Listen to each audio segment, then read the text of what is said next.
Hi, Kayla. Hi, Mia. How are you? Good. How are you? Good, thanks. Just to start off, why is the Green Food Foundation important to you, both as a former professional athlete and as a parent? Well, I think, as a former athlete, I looked at my nutrition, but probably not as carefully with regards to kind of calorie counting. But now, as a mom, and I just had a baby, I'm trying to lose this baby weight, just realizing the importance of making sure I have a high energy level and how kind of bread and grains fit into that to help me lose the weight and also set good example for my kids. And what was your diet like growing up as a kid?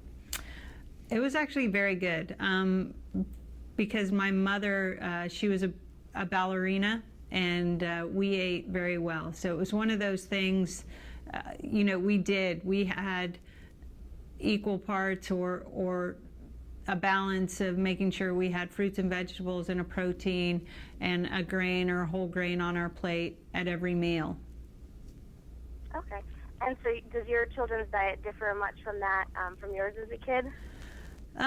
Not that much. I mean, we really talk to our kids about what they're eating and kind of let them take part in helping set the menu.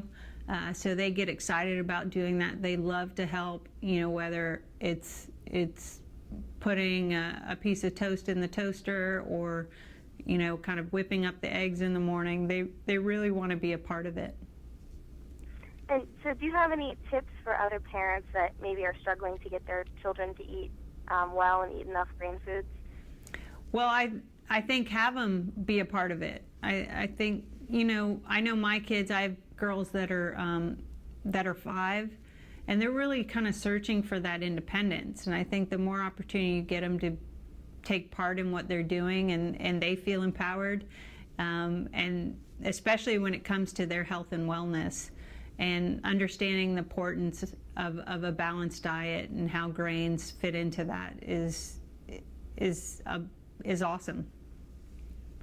And how is your diet now different from when you were playing soccer at a professional and at an elite level? Is it is there a drastic difference between that? A lot less calories, just because I'm not burning as much as I used to, even though I feel like I'm running around more, just chasing my kids and getting stuff done, like every mom has to do.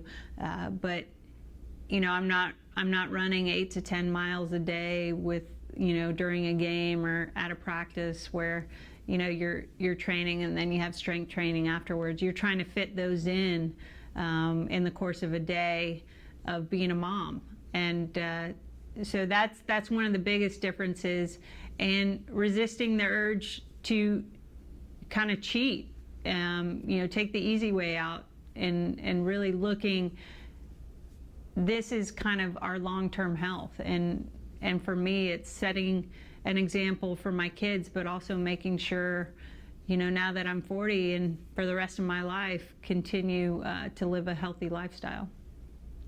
And so what kind of things, how do you find ways to sneak in, exercise during obviously a very busy day and having just, trying to lose the baby weight, as you said? Yeah, well, it's, whether it's walking to the grocery store with my son and, not, if I don't have to carry huge amounts home that I can fit in the stroller, I'll do that. Taking him on a jog in the jogging stroller, taking the kids to the park and kind of participating and playing with them, be it tag or trying to go across the monkey bars if I can. But just, or taking the soccer ball down and kicking it around with them, whatever way. Really resorting kind of back to when you were a kid and you just made things up. You just played a game, and next thing you know, you were exhausted.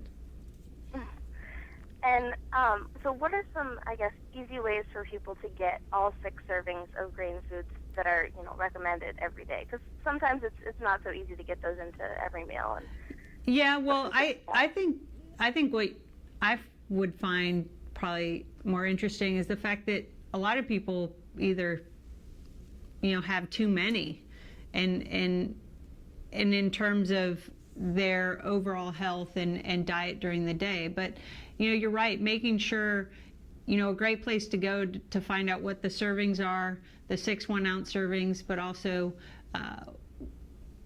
the ideas of what whole grains are, what enriched grains are. You can go to the website at gowiththegrain.org and they'll give you that information. But really thinking about it like, okay, I have a protein, I'll mix it with this type of grain, whether it be brown rice or whole wheat pasta, or a half a piece of whole wheat pita bread.